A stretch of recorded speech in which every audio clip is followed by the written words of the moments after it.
So, today we're going to be talking about something else exciting that's happening in the wake of Zoran's big W, and also just the importance of community politics and organizing, because that's how this is possible. First, let's hear the man talk a little bit. Hello everyone, Senator Omar Fateh here, candidate for Mayor of Minneapolis. We are here at the Target Center today for the DFL endorsement for the Board of Estimate and Taxation, park boards, as well as the mayoral race. Really excited. We're talking to a lot of great delegates today about why we're running. I'm excited to talk about our vision for a city that actually provides meaningful public safety for everybody, no longer polluting our underrepresented communities, making sure everyone has access to clean air and clean water, fully supporting our public schools, and making sure everyone has a safe and stable housing. Really honored to be here today, and I'm hoping to earn your trust and your support. And myself, hopefully becoming a first-time father in a few weeks, I want to have a city that I can raise my son in, and that all of us can raise our families in. So hope to earn your support, and thank you all so much. All right, thank you, Omar. So you can see he's running on some pretty standard things. I'm gonna clean up the city. I'm gonna make sure people have housing. I think he's running on public transportation as well. Cool. And the context of this race, there's a Frey guy who has been mayor in Minneapolis for a while. He's kind of pissed off all the progressives there. You can see in this tweet they're talking about how he rolled back some busing, some public transit, and they didn't like that, especially because it was popular with the city and the city council.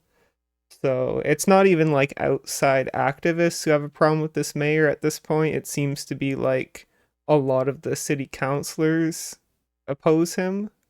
So 24-hour bus lanes would be pretty great. And the way that a lot of these races, including the Minneapolis mayoral race, work in Minnesota is kind of interesting because they have this party called the DFL party, which is kind of like the Minnesota version of the Democrats. Basically, they don't really have a state Democrat party. In I think 1944 or something, they fused with this Farmers League party. So yeah, it's a different kind of party. It's a little bit more progressive, and the various precincts and whatnot have a delegate that goes to a convention, and basically the endorsement of the DFL party, their equivalent of the Democrats, is won through this convention. Here are rules if somebody wanted to read rules, but it's just, it's a ranked choice ballot, and um when somebody gets 60% of the vote, they become the endorsed candidate.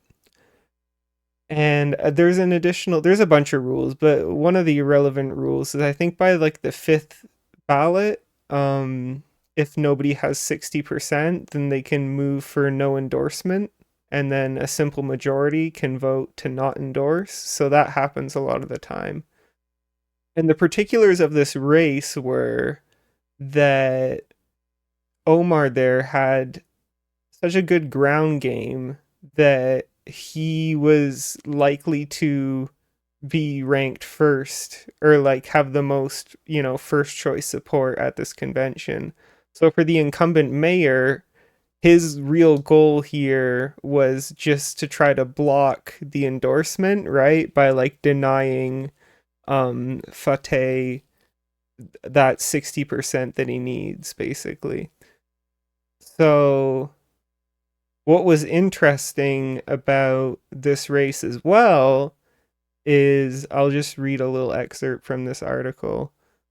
So like I said, for Frey, the incumbent mayor, who seems a little bit corrupt, This was a defensive move. Even allies told media pre-convention that he was likely to finish second, so the goal was to block endorsement, like usual. But in a city that uses ranked choice voting, Fateh, Davis, and fellow challenger Jazz Hampton have been campaigning together. So, in other words, the other candidates are campaigning together in support of Omar Fateh, which, might seem a little bit familiar to people who were watching Zohran's race. That was also one where multiple candidates worked together to kind of get Zohran over the finish line. And because of Zohran's groundwork, like his on the ground campaign, it says here his experienced grassroots team helped drive caucus turnout to new heights this spring. So again, more local organizing and more turnout than had ever been precedented. Again, much like New York, kind of put them in this position to win.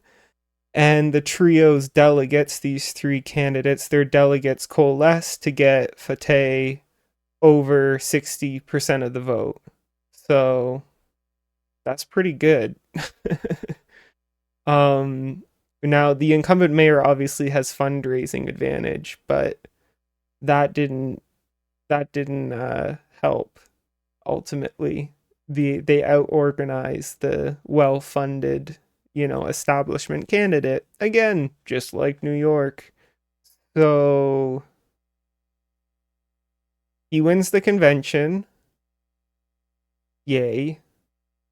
This endorsement is a message that Minneapolis residents are done with broken promises, vetoes, and politics as usual. It's a mandate to build a city that works for all of us. How great. Lovely, lovely, lovely.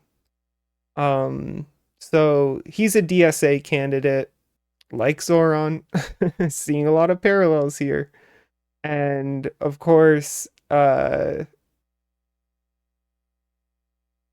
the blatant crazed Islamophobia started almost immediately. So this group of conservative Minneapolis Jews is freaking out, and everyone else, most people are just like, hey, can you stop being racist? Like, this dude, he's a Muslim, like, calm down, it's okay.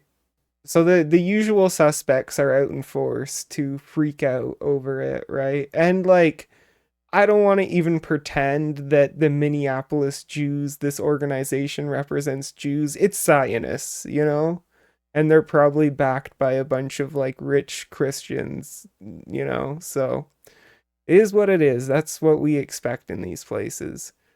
Now, hilariously, to add a bit of spice to what happened, this Jacob Frey, this corrupt incumbent mayor, he's not going down easy. He's well, let's read what he did. After failing to secure enough delegate votes to block an endorsement of his opponent at the Minneapolis DFL convention, so he couldn't stop Omar from getting the 60% that he needed to get the Democrat endorsement, then failing to use parliamentary delay tactics to run out the clock at the convention, so he like made his delegates stall for time and try to like halt the proceedings after he lost the vote, then failing to suspend the rules to end the convention without endorsement. So then he was trying to play off technicalities, and also failing to coordinate a walkout with a significant enough plurality to prevent quorum. So he basically said, all my delegates leave, because if y'all all leave, then there won't be enough quorum. We won't have enough people here for the vote to go through, and that failed as well. So after all of that, they filed a challenge to the party's endorsement, in an attempt to erode confidence in the endorsement process. What does this mean? When it says Frey is making an attempt to erode confidence in the endorsement process, you'll never guess what he's saying. He's saying he has issues with the electronic voting system. you can go into this, but you can see the underline shit. There is no plausible reason why over 20% of delegates would skip voting on the most hotly contested, highest interest business of the convention. So this is like straight up Trump shit. Like the person who's running this vote is like a respected parliamentarian. They've been doing this for a while. Everyone, all previous rulings have always been in their favor, so everyone like trusts this person, trusts the process, but yeah, the corrupt Democrat who lost is crying about election fraud.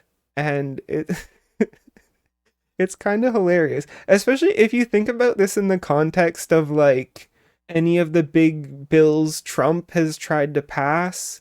Like Schumer actually rallied Democrats to pass Trump's first big bill because he didn't want a government shutdown. So like the Democrats won't do anything to stop Trump's agenda, but when a Democratic socialist wins an endorsement, not even like this is the candidate of the Democratic Party, because that's not how the system works there, but just the party is endorsing this Democratic socialist kind of thing.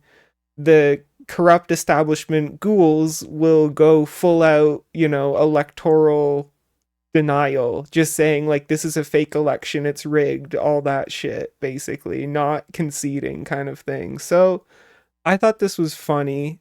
Uh some random dude is complaining. I don't care that Omar Fateh is a Somali or Muslim. I care because he's a radical leftist whose policies are destructive. Yeah, 24-hour busing. Oh no. He makes Mayor Jacob Frey look like a Republican by contrast. And this person just says, if it quacks like a duck. Yeah. And as much as maybe Omar is unfairly making him seem like a Republican somehow. Okay, I'm just gonna pretend that might be true.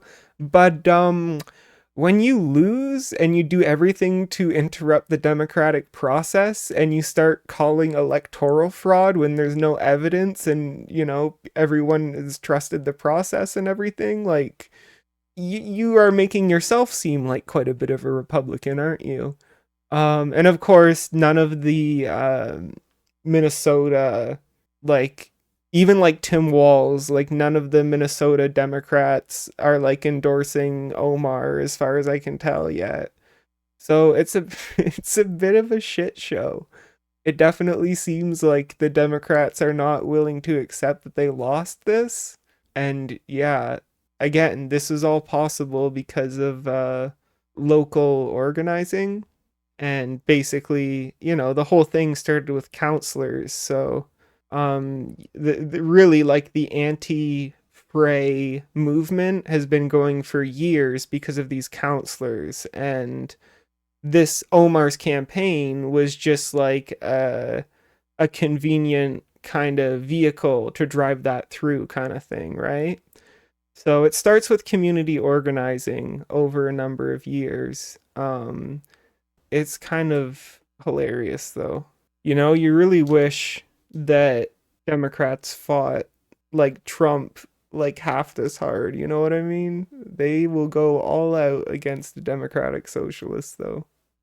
In conclusion, though, I was saying in the wake of Zoran's win that I thought it was a very powerful win just because what I said was, if this can happen in New York, this can happen anywhere across the country. Like, I think people have a very silly idea that, like, oh, it happens in New York because New York is so liberal and they'll vote any liberal guy in, but other places in America aren't so liberal, so they wouldn't do that. But that's like the complete wrong way of thinking about it, basically, because the Democrats have a huge party machine in major, Democrat stronghold cities like New York and LA, etc. But where in more, you could say, flyover states, right? In more rural areas in the middle of the country, The Democratic Party does not have a big machine. In fact, in some places they don't have a machine.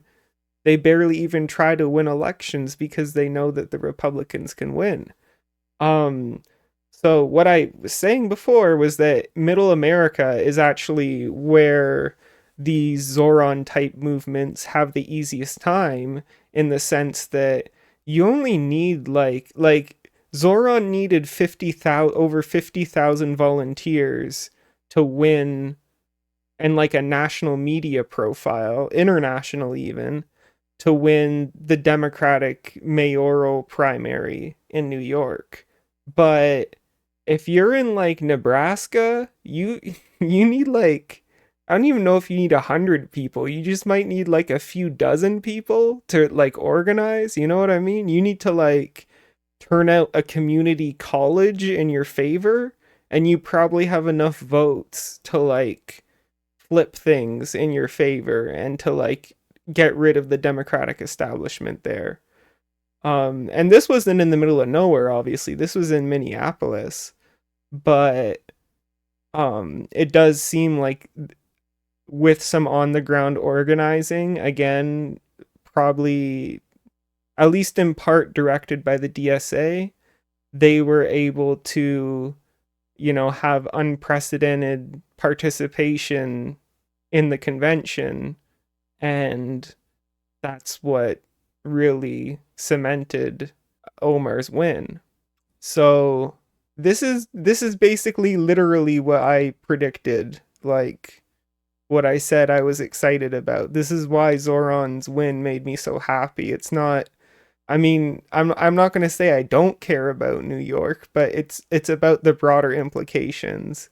If Andrew Cuomo with hundreds of millions of dollars can't win in New York, then like all it takes is like an organized opposition, and we can basically beat the establishment of the Democrats anywhere. And that's what this is an example of. So right on.